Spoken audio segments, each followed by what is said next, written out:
Hi, Chris. Hi, Jason. I can see you. Yeah, I can see you too. This is weird. It's kind of weird. Yeah.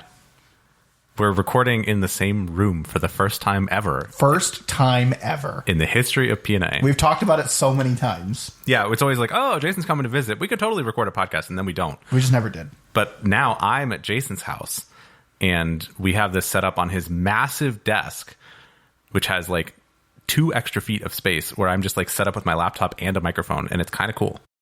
Yeah, I mean, it's exactly what I bought the desk for. Yeah, exactly.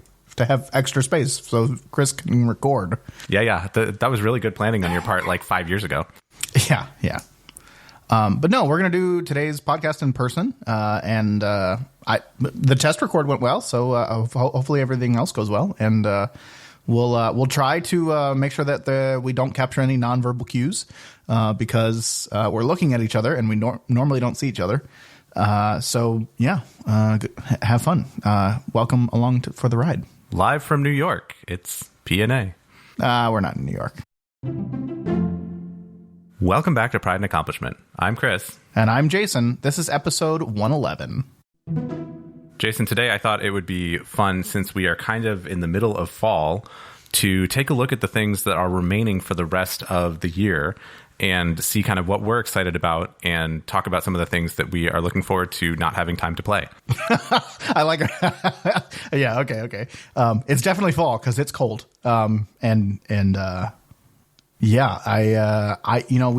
put together this list and I would be super happy to get to play like 2 of them, but it, all of the like the game journalists out there are just talking about how slam packed October is. And as we were putting together this list, we started to realize just how packed October is. And then how little there is in like the other months. So it is interesting to see laid out in front of me here. Yeah. I mean, a lot of the games are usually coming out in October. I think December, there isn't much that comes out because you want everything there kind of before Black Friday, before the holiday shopping season starts. So I don't think we usually see much in December, but it is a little surprising to not see many things coming out in November. I feel like there used to be more things that came out in September, and there hasn't been a ton that's been going on in September lately. Yeah, I think it was everyone wanted out of the way of Starfield. Oh, that's true. Starfield came out early September. Yep. So yeah. Everything kind of pushed back, and there were a few games that like literally said in their announcement, we are pushing our date because we do not want to compete with Starfield. Which is funny now because, you were starting to put it together and you're like, oh, these are both on the same date in October. So you start to notice some clashing that maybe wouldn't have happened if Starfield didn't, consume all of September. Yeah. And then Baldur's Gate was the sleeper hit. Like it just came out of nowhere. And that was in August, I think, but it was bleeding into September. So it was probably good that people got out of the way. We're a little late. So this is going to come out on the 12th. So 2 of the things that we're going to talk about, maybe we just talk about them really fast because they're already out. But Assassin's Creed Mirage came out on October 5th, and we talked about it a little bit last week with the iPhone stuff. Yeah, that's true. Yep. And playing it on your iPhone. That iPhone thing does not come out until February or probably maybe, who knows, even later. But I think they said February during the event. Haven't touched Mirage, haven't downloaded it, haven't purchased it. I am based on reviews, in no rush at this point. Oh, did it not get good reviews? It did not. They did say it's a return to the classic kind of Assassin's Creed, but the progression throughout, like there's no. They said the first hour of gameplay and the last hour of gameplay feel the same. Oh, because you don't feel like you've like grown as a character. Yeah, your attacks are the same, your assassinations are the same, like it's the same gameplay. And then the other piece of it is it's put together in a very weird narrative way that isn't kind of linear. Like you can go and do different parts of the story at different times. And then it kind of all culminates at the end. But that doesn't, like they said, 90% of the story happens in the last hour because that's the only like linear part of the story. Oh, that's weird. So yeah, that's, it didn't get great reviews. They said it's like a lot of Assassin's Creed. And if you like Assassin's Creed, then it'll be a fine game. I did hear though, and I should look it up, but apparently it's only 15 hours. Oh, that's nice and short. Yeah. So, maybe when it goes on sale. Yeah, I mean, I'll maybe pick this up on sale if you say it's good, or I'll just pick it up for the iPhone. but that's unlikely as well. Yeah, unless it goes on sale for the iPhone. The other one, Forza Motorsport, comes out on October 10th, or came out on October 10th. I like Forza. I like Motorsport. This one, they did say there is a lot more RPG-ish type stuff, like progression unlocks. They said it is the most Gran Turismo-like Forza Motorsport yet. Oh, all right. Well, I might have to give this a try, because as we all know, it's on Game Pass, so it has that kind of going for it. So I will definitely give this one a download and a try when it comes out, as it has come out on the 10th. Yeah, it was the most glowing review I could have hoped for Forza Motorsport, just because, people like that RPG side of Gran Turismo, and Forza Motorsport in the past had a really weird progression to it. It didn't feel great. The big question mark for me on how long I can stay with this is, it's a beautiful game. It just looks incredible. But every Forza Motorsport I've played in the past, the load times are crazy. So I'm hoping that the flow of this game kind of keeps it going and doesn't kind of add a lot of stop and go with the with the loading screens, and there's no like jerkiness to kind of like, oh, okay, I've got to just sit here for, oh, okay, I'm playing. Oh, I just got to sit here for a couple of minutes. Oh, I'm playing. I that's what really kind of kept me from playing the last couple. So we'll try this one out. You're right. It's on Game Pass. Best deal in gaming.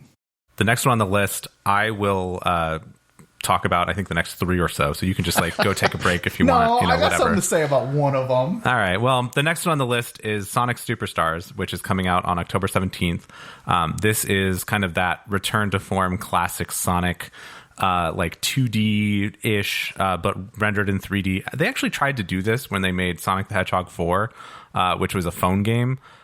They actually tried to make it's classic Sonic, so I'm not sure if they can pull this one off, but it looks pretty good. Reviews aren't out yet, as far as I know, but I will definitely be taking a look at those and then maybe even picking this one up. It would be great to be able to play it on the Steam Deck.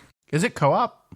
Yes, it is. It has online co-op, I think, for the first time in Sonic history. Okay, so I'm interested in that. The other thing, I'm interested in your review of this for someone who's never played Sonic before. I've never gotten into Sonic. I never really played it. I never really it just wasn't my thing.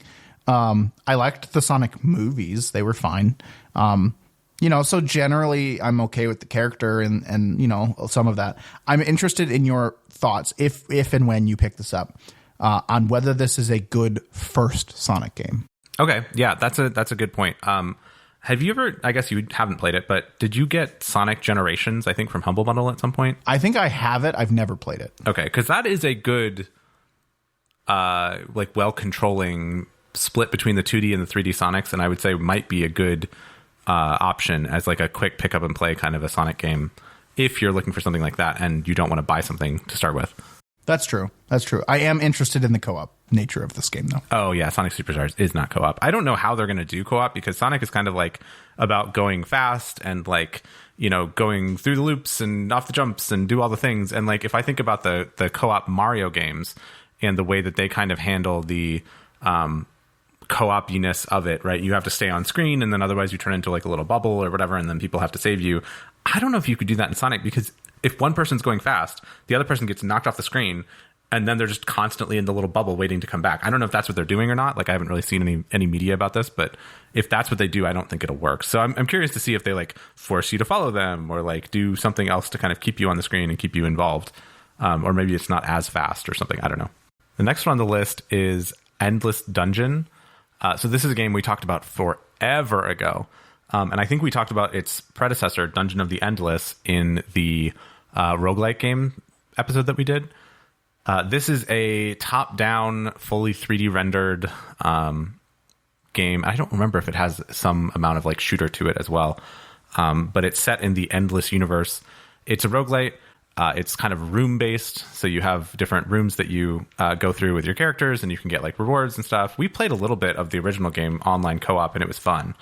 I am excited about this one, or at least I was. And then they added de novo DRM to it, and the internet blew up, or at least the Steam review page blew up. Okay, first of all, this game looks really good. The trailers I really enjoy. Dungeon of the Endless was pretty good, not really my style of gameplay. Whereas this one, if you look at it, you're like, oh, I think it has a little bit of shooter. I'm pretty sure this is a twin stick shooter. Like, oh yeah, straight up like twin stick shooter, like, you know, Helldivers or whatever the equivalents of those are. Helldivers 1 at least. And I'm excited for that. I love twin stick shooters. I think they're really fun. So from that regard, I'm very interested to see this. You're right. We talked about it a ton. I think we both got into like the beta or the technical test. Yeah, the technical test. And then like never played, which is a little bit of a disappointment because that would have been a free like trial of the game. But, you know, whatever. I am seeing here they do have a physical edition, and gosh, physical editions are so tempting. But in any case, why? I guess my question here is why? First, why is the internet up in arms about Denuvo? Because they typically the internet as a whole has stronger opinions. But then, like, why specifically has it?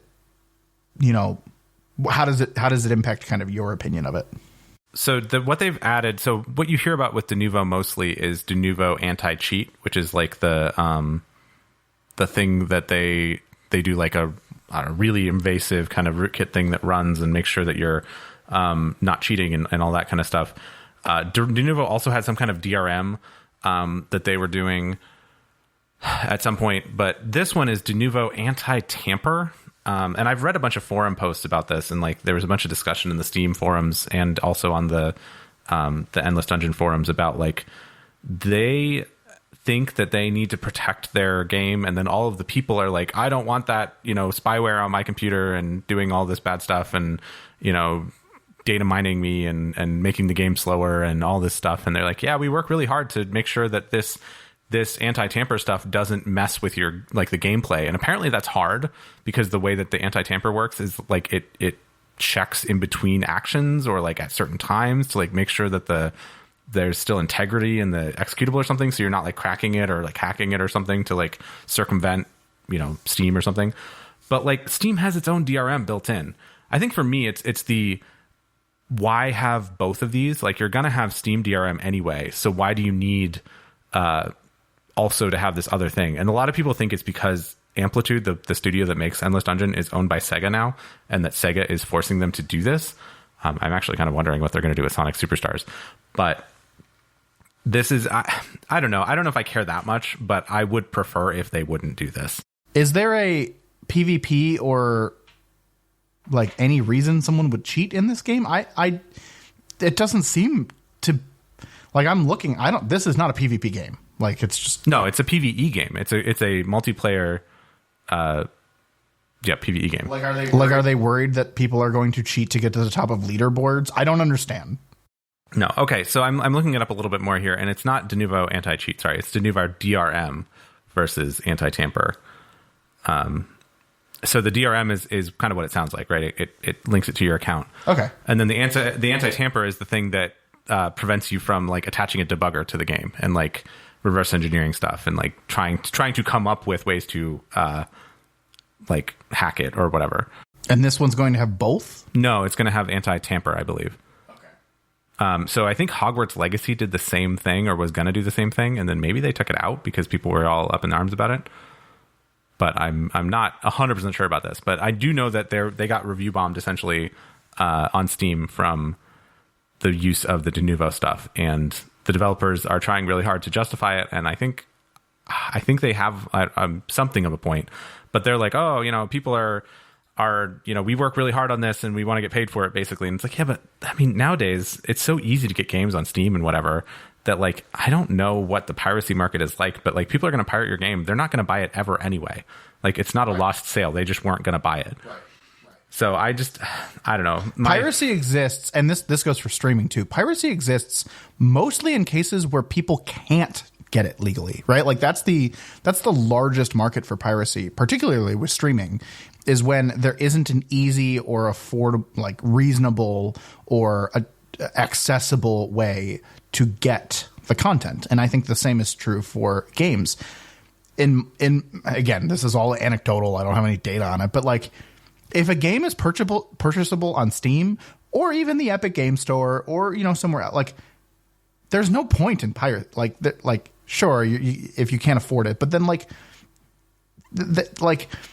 it being accessible and available like prevents me from even thinking about ever pirating anything. Oh yeah, no, I haven't considered pirating a game like BitTorrent or something like that in decades now. I mean, since Steam was really coming onto the scene and working stuff, like there's no point. I mean, I know back in the day, I may or may not have like burned a copy of StarCraft from a friend of mine because there was no DRM on that, and the way that they limited it was the online code, like it was the serial code could only be used by one account at a time. But since then, I don't think I've pirated any game in any way, shape, or form, because also like pirating games is pirating executable software, which tends to be full of viruses and bad stuff. So it's just a bad idea in general. Yeah. We'll see where this goes. I would say, I think this, but and the longtime listeners probably also know this, but a decision like this, like, would I prefer them to do it? Yeah, but is it going to affect my buying decision at all? For me, no, not at all. For me, it makes it less of a like, I'm going to pre-order this because I know I'm going to want it someday, to a like, I'm going to wait and see a little bit and see if maybe they take this out. Like maybe they'll take off the DRM or the anti-tamper, and then it won't be a problem anymore. Yeah, because that's also things that games have done, like 2 or 6 or 1 year after release, they'll get rid of it. Right, they try to protect that like launch window, and then they're like, oh, okay, well, the reason for this is over, so we're good now. And that's kind of what I'm hoping for, just to like happen naturally, because based on our previous 2-hour rule, I'm probably not going to play this right when it comes out. There's one more here that is definitely a Chris game. Yeah, I was going to say the reason that I'm not going to be able to play Endless Dungeon on October 19th when it comes out is because there are 2 things that are coming on October 20th, which is Spider-Man 2 and Super Mario Wonder, both coming at the same time. So we should take these one at a time. Spider-Man 2, I feel like we talked about it relatively recently, but I am very hyped for this game. I watched a little bit of the like preview gameplay and stuff like that. It looks really good. I'm ready to get back into the Spider-Man universe. I booted up Miles Morales on my PS5 just to like, let's see what this is like. And I was like, oh man, this is fun. I really enjoy like swinging around and like, fighting bad guys and being Spider-Man. Like, I'm excited to see what they do in this, a PS5 exclusive this time. Yeah. It's the first one that's PS5 exclusive, right? Yes, because Miles Morales was a launch title for the PS5, but it had a PS4 version. But if you bought the PS5 launch version, you got the PS5 remake of the first game. But none of them have been PS5 only until this one. Spider-Man 1 was like a long, full length game. Miles Morales was like a shorter kind of spin-off story, right? It was a little shorter. Yeah, I think I beat Miles Morales in a weekend. I think it was like just a quick, like 15-hour game, 12-hour game. I don't know, a weekend. Gotcha. And then by that logic, then Spider-Man 2 you're expecting another long, full length kind of, closer to 40-hour game. Yeah, I would say like 30. I would think maybe like 30-ish. They've shown a couple of like new powers and stuff, and this one follows the storyline of Venom. So if you're familiar with the Spider-Man and Venom, the Black Spider-Man basically, storyline, that's kind of what this one is following. So maybe we'll get some like angsty Spider-Man dancing down the street memes coming out of this game. I don't know. Yeah, I've seen the trailers.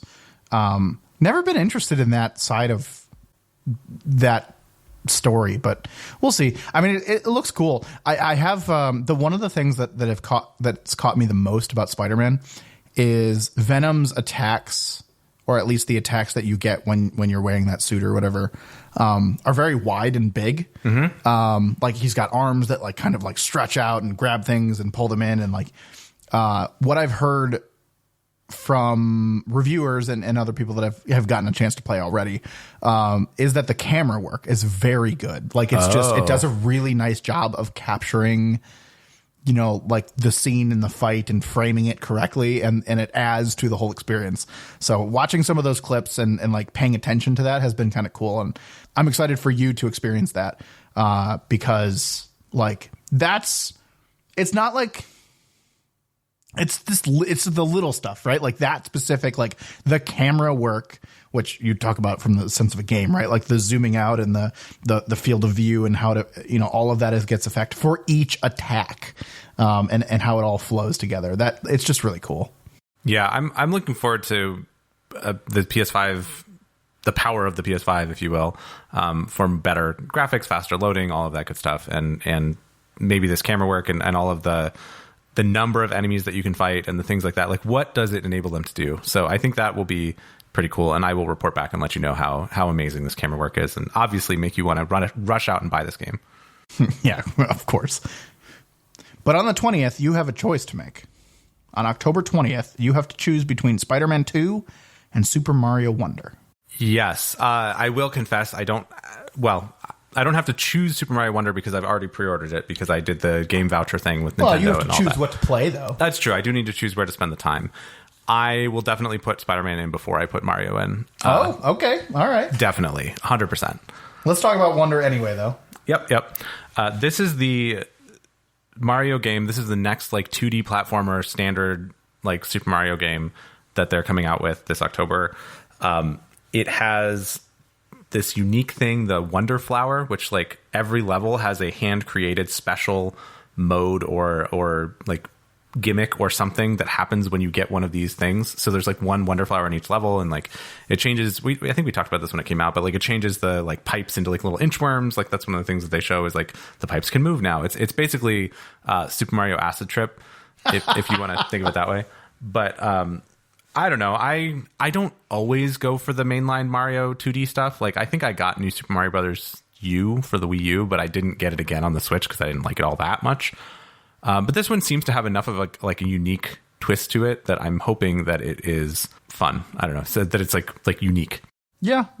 I would say I'm not a Super Mario kind of guy. Never have been. Just not my thing. But this one looks interesting, and it's fun to watch. I'm sure the clips that come out of this, particularly from you say like the special handcrafted or the weird unique acid trips of each level, will generate some good clips. I really should get like a capture card or something for the Switch so that I can like stream it, like so I can sit in Discord, play on stream, and like be like, yeah, I'm just playing some Mario. I should get one of those like Elgato like HDMI capture things. Yeah, some of our friends have those, and they don't stream them like on Twitch or anything. They just stream to Discord. Right, that's what I want to do. I don't want to be a Twitch streamer. I don't want to stream on Twitch, but I would love to kind of be able to just, I just feel like putting my Switch on Discord today and just do that. The problem with that is those cards are expensive. They're like $200 or $250. Yeah, they can get up there. And what a shame you can't PlayStation Anywhere your Switch. Yeah, really. Come on. Like, PlayStation's been doing it for years. Maybe the Switch too. Who knows? I guess the last one that we've written down for October, I wanted to note, I think we've talked about this before, but City Skylines 2 comes out October 24th. And I loved City Skylines 1. I liked SimCity 2. Did you ever play SimCity when you were younger? Oh yeah, absolutely. I played a lot of SimCity 2000. And then I think I even played a little bit of SimCity 3. But then I kind of fell off of it. Yeah, I've been watching City Skylines 2. I don't know if you've seen these, but every week they had been releasing or have been releasing like developer kind of like showcases on each of the systems within City Skylines 2. Oh. So they've been doing like the utility system, and then like the traffic system, and then like the import and export system, and then one of them was like the agent-based modeling of like people and how they get to work and how they go home and all of that stuff. And it was just really cool to see them break down like all of the systems within it and how it's been changed and upgraded from City Skylines 1, right? They talk about, we used to do it this way in City Skylines 1, and this is how we do it in City Skylines 2. And it's been really cool to watch those. I am concerned that City Skylines 2 is going to be too complicated for me. Oh, wow. Like it is built, it seems to be built for people that are city planners that do it for a job. And I'm a little worried about that, but at the same time, like that complexity is what keeps a game fun for me longer because there's more to learn. I think I've talked about this before where like the learning stage of a game is the most fun for me. Mm-hmm. And once I kind of learn all of the systems and I understand how everything works, I almost don't want to play anymore, like just because then it's just about the doing, and I just want to go on and learn the next. Who game. wants to do the stuff? I mean, no, I just want to learn it. Fun. I just want to learn how it all works. So yeah, but anyway, this comes out October 24th. Interesting note, it comes out October 24th for the PC, but the console versions of this game, which I did not know they were doing, were delayed to 2024, like further in July or something. Oh my gosh, that's way out there. They were. I think they just decided that like they couldn't do it. The other major note about City Skylines 2, actually, I'm going to look it up right now so I don't speak incorrectly about this. Please hold. Yep, I was right.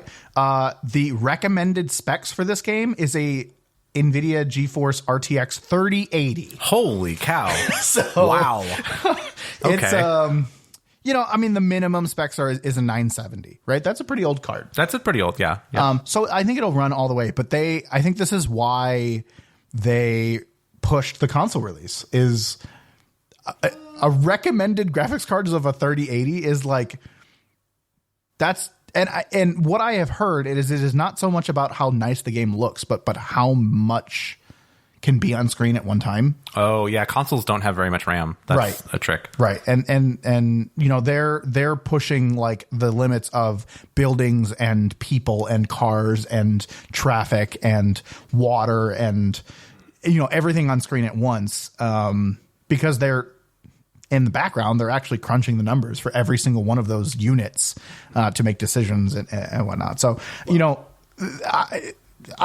I don't have a 3080. You have a 2070 Super, right? I have a 2070 Super, which is close.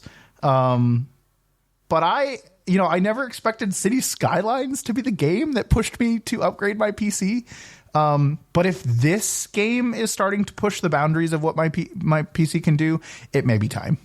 I mean, maybe. Is there literally anything else that's going to push you? I mean, I've started to downgrade my graphics. Oh, right? wow. Like across the board. All right. As I play, I think Guild Wars 2, you've seen since they've gone to DX11, I've had to turn down some stuff to medium. Really? I didn't know that. Yep. What else have we're talking about Baldur's Gate 3. I'm not going to be able to run Baldur's Gate 3 at max settings. Okay. Right? I'm going to have to turn those down, which again doesn't bother me so much, but it's kind of the trigger for me to say, okay, now it's time to start looking and start building. And I'm not going to go out right away and buy the next thing, but City Skylines 2, right? I'm under the recommended specs. Okay, maybe it's time to start thinking about, what I do next and where I go. My problem now, it's the tale as old as time, right? Like do I wait for the next round of things to come out and wait for the current thing to go down in price? Do I buy the newest thing? Like, do I go for a 4090 or do I just say, no, I'm going to wait, and maybe the 4080 Ti or the 4070 Ti or whatever is going to come out soon-ish. But no, I'm there. I mean, I'm starting to think about it, and all in the context of City Skylines 2, because it's got some pretty high recommended specs for what is not thought of as a super intensive game.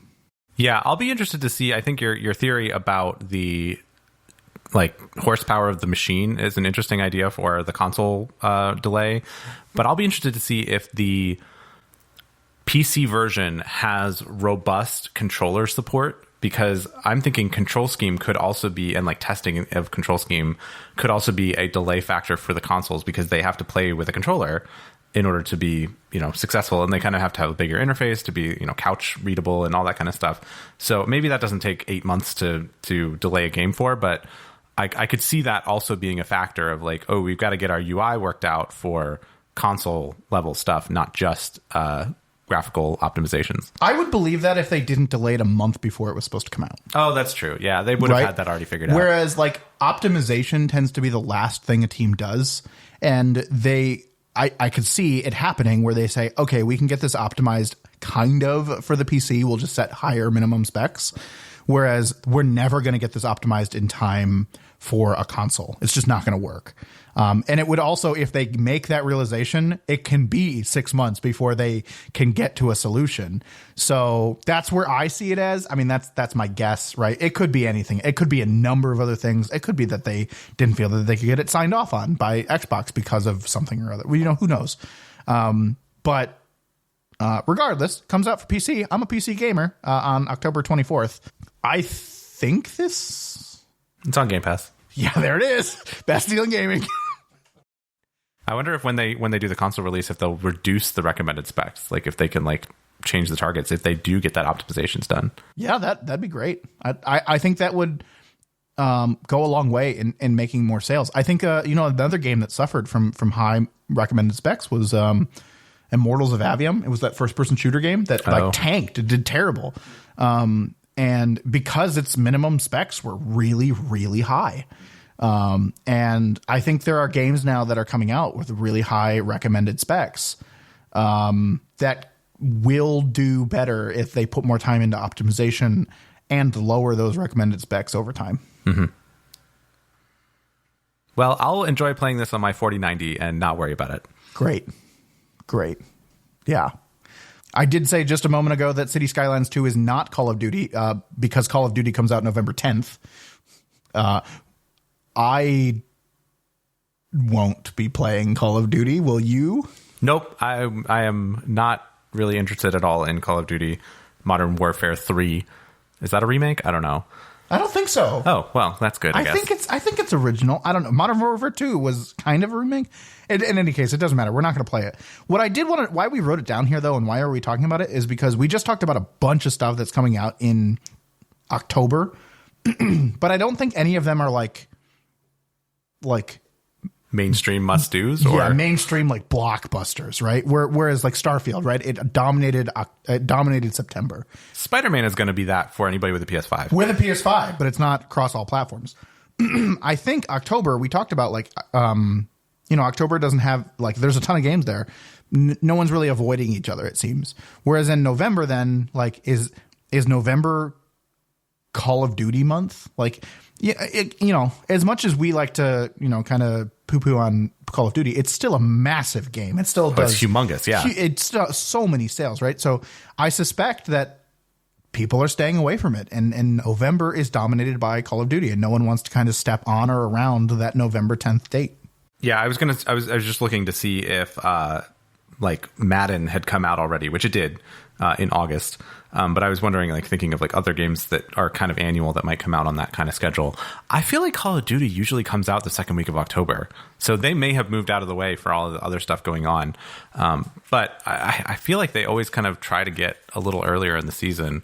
But Call of Duty is really something you do for Christmas. Like you want to make sure that it's available so that people can get it for Christmas and Black Friday and all that stuff. So I don't know. It makes sense.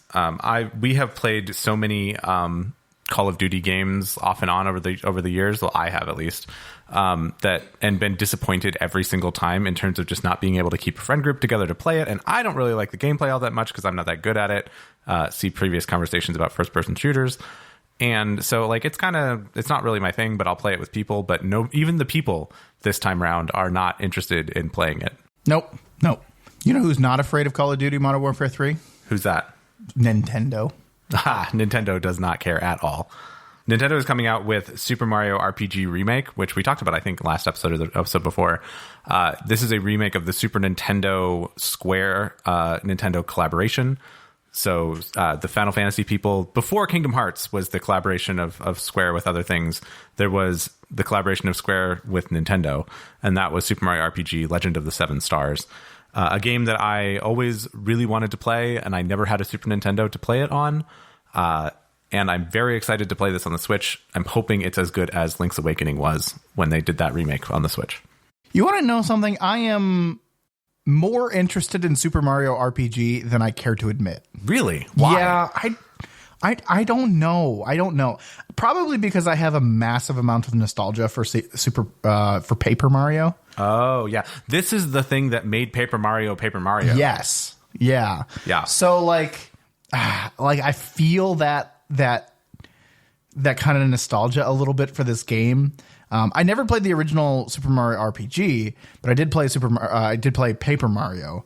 I never played the Paper Mario remake though. So like, well, there wasn't a remake. It was Paper Mario: A Thousand Year Door, and then there was Paper Mario, the next one. Okay, yeah, not a remake, but I didn't play the next Paper Mario.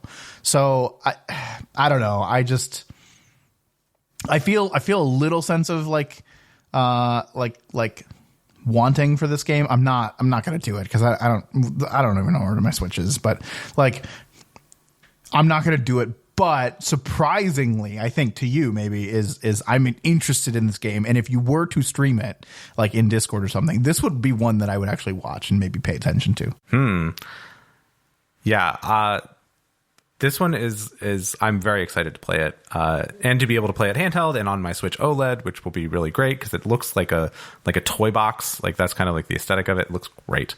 I do have some good news for you about Paper Mario, though, because at the most recent Nintendo Direct, they did tease that they are doing a Switch remake of the original Paper Mario. I might have to do that. Yeah, so if you have a soft spot for Paper Mario, you can experience it again on the Switch in probably 2024. Switch 2? Ooh, that would be a good Switch 2 system seller. I don't know. You know who else is not afraid of Call of Duty Modern Warfare 3? Or Mario. Or Mario RPG Remake? Fucking Bluey, man. Bluey the video game. I love Bluey. Do you like Bluey? Yeah, so my wife really, really likes Bluey, and she has me sit down and watch Bluey from time to time. If it's like, oh, we've got 10 minutes before we go somewhere, she's like, that's enough time for an episode of Bluey, and she'll like put it on if we're like already watching TV and we're like done with our show, but like we still have like 10 minutes before something happens, she's like, that's enough time for an episode of Bluey, and so then she'll put Bluey on the TV, and I will admit I do like it, and it is very good. Okay, so for context, if you don't know what Bluey is a children's show based on like a family in Australia, but the family is dogs. They're breeds of dogs. Blue heelers. That's why they're called Bluey. But there's also many other breeds of dogs, and they all have the characteristics of that breed of dog. So there are border collies, which I have one of. There are golden retrievers. There's beagles. There's all of these different breeds of dogs. They're all like all of their names are based on what they actually are, and it's a children's show, so that you learn about things like sharing and like imagination and all this great stuff. But then the parents are hilarious. Like there is so much like adult directed, not adult humor, but like a humor that only the parents are going to get or the adults are going to get. And it's so funny. It's so fun to watch for like everyone. Now I will say I don't put it on the TV to watch, or I won't go seek it out.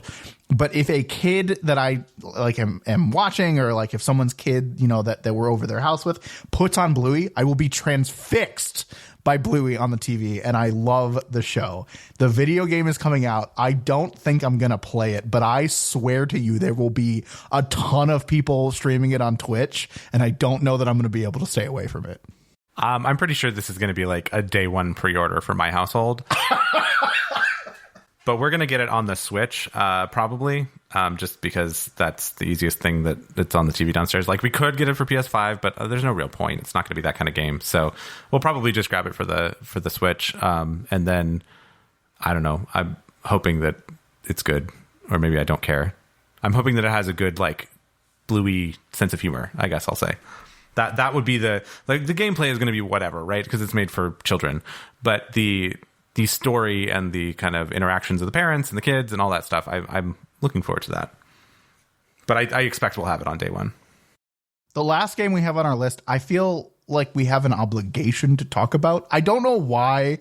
I don't understand, but it's every time we put together a list or we talk about games, I'm just like, we always forget about this one, but we have to talk about this one, right? Like, we can't leave this one off. Like, I'm not going to play Avatar Frontiers of Pandora. I'm not going to play it. It's just not going to happen. But like, I feel like it would be incomplete of a list if we didn't put it on there. I also will probably not buy this game unless it comes on a Humble Bundle or some other kind of way to get it cheap or free. I would love to play a demo of this game. I would like to see what they have done with it and see if it's any good. I put this in the same camp as like the Star Wars Jedi Fallen Order kind of games, of that kind of like IP driven, make it into a game kind of a thing. And those were actually pretty good in the end. So maybe this one will be better than we think. This one's Ubisoft, right? They're working it. I think so. So I don't know, maybe it'll be a typical Ubisoft game where you get a giant map and you have to like, find all of the unobtainium or whatever. But I'm just, it's not exciting, but you're right. It feels like it's a big enough deal, and it's kind of because everything around Avatar is a big spectacle that you feel like you can't not talk about it. Yeah. I mean, it's the power of the brand. That Avatar brand is just, it's why I can't imagine ignoring it. But yeah, it is a Ubisoft. It is in that same kind of like Assassin's Creed kind of, style of game. It seems there hasn't been a whole lot. Like you talk about a demo. Like I would love to see more about this game too, because if someone asked me like, what is this game? I don't really know. And I wouldn't be able to kind of describe it to a whole lot of people, but I think I suspect that at the end of October, going into November, that the marketing for this game will pick up quite a bit. Avatar does not take marketing lightly on any of their products, movies or otherwise. So I think it'll spin up here eventually. I'm wondering, I honestly am seriously wondering if they haven't started that engine because they're not sure if it's going to get delayed. Oh, that's a good point. Yeah. It seems like a pretty solid date. I have heard that this is one of those games that has been done for a while, but at the same point, like, you never know. So we'll see what comes of the marketing. We'll see what comes. I would love a demo too. That'd be great. Even if it was just like the first 2 hours, right? Just what kind of game is it? But I don't know if we've said it, but December 7th. So we'll see, just before Christmas holiday time. Yeah, there's not a lot coming out in December overall. Like, we, of course, have picked out games that we're looking forward to. But, like, I just did a general look for, like, what's coming out in December. And this list from Game Rant has 4 things on it, one of them being Avatar. There's a Dragon Quest game, the Avatar game, a game called Gnosia, I don't know. And then the one that actually I would be almost interested in, which is Steamworld Build, which is like an RTS in the Steamworld universe. So I didn't find that one until just now, so it's a little out of order, but that one comes on December 1st. So I'll be taking a look at that too in my anticipation for Avatar. Okay, well, I mean, let us know what we missed. Chris just found another game that he's not going to play. And, I think we listed, 10 games here that we're going to get to like 2 or 3 of. But let us know what you're excited for. Applications for Chris's Sea of Thieves Guild are still open. You can get in contact with us. Let us know what you're excited for. Let us know what we missed, or add something to the list by joining our Discord, which you can get to at discord.pnapodcast.com. If you want to find any of our older episodes or read our show notes, you can visit our website at pnapodcast.com. That's P, the letter N, the letter A, podcast.com. If you're enjoying the show, we would love if you could share it with some others that might enjoy it as well. Thanks for listening, everyone. We'll talk to you next time. Jason, we got a very dangerous message from a friend of ours on Discord. Yes, we did. He said, hey, is anybody interested in doing some like a Factorio or a factory building game round again? And my eyebrows went through the roof. Yeah, we don't have any time for one right now, but that message came. I mean, you and I have been talking about it. We're itching for kind of that really specifically Factorio, but like a building game right now. I think he doesn't know this, and we'll see if he actually listens to this episode. But I think he ended up on like, I'll spin up a Satisfactory server, and that just deflated me so much. I was just like, I'm out. I don't care anymore. Because like I just don't care for that game at all. But Factorio, I'm all in. We haven't played Satisfactory in a really long time either, and they've been continuing to develop that game because we started playing it when it was somewhere in the middle of early access, and they've kept on going. So I wonder if it's better now. I don't know. It's not. It's just not. I don't think it's what we're looking for. I think the pace is too slow. I think in general, I don't care for that first person or even third person or whatever. Like, it's just not. I don't think it's what you and I look for. I mean, maybe I'm wrong, but I have seen someone play it more recently, and the pacing just feels off. The I don't know. The progression feels off to me, and I don't think it's a bad game. I'm not saying that those things are wrong. I'm just saying that they don't. It doesn't feel like what I'm yearning for, a building, crafting, automation game. I don't feel like Satisfactory is the game for me. That's fair. Yeah, I mean, I think I would rather play Factorio than Satisfactory, but I want to like Satisfactory. Like, I think that's my thing, is that I want it to be good, and I want to like it, but I just kind of don't. Well, I think I feel the same way. I don't know that I care about Satisfactory so much, but like there's no competition for Factorio. If I want to play an automation game, I'm playing Factorio or nothing else. Fair. Like, and I do wish that there was a little bit more variety and options that I enjoyed. And perhaps I just need to get into the Factorio modding scene a little bit more, and edit that a little bit. But, I just feel like anytime, like you're right. If I have a choice between Satisfactory and Factorio, I would choose Factorio every single time. But I'll take it a step further than you and just say there's no choice. Like, I'm not, like, if someone said, do you want to play Satisfactory? The answer is no. And if someone said, do you want to play Factorio? The answer is yes. Like, if I were to log into, I'm not even going to download Satisfactory, because I know the moment I log into that game and I start like loading in, I'm just going to be like, why am I not playing Factorio right now? Fair. I've been continuing, as I mentioned before, to follow the blog posts for the expansion on Factorio, and that is going to be a real game changer, because last week they announced trains on multiple levels. So now you can have a ramp for a train and have it go over other train tracks. So you can make multi-level, like just 2 levels, but you can make multi-level interchanges, which they showed some really interesting designs for. So you can really get your train on in Factorio expansion. You know, I love trains. I know. But I'm not sure I love this. Really? The whole thing of Factorio is that it's always been 2D. Yeah, I mean, this is still in the same 2D. I mean, it's not, though, because you have the underground belts. Yeah, I guess.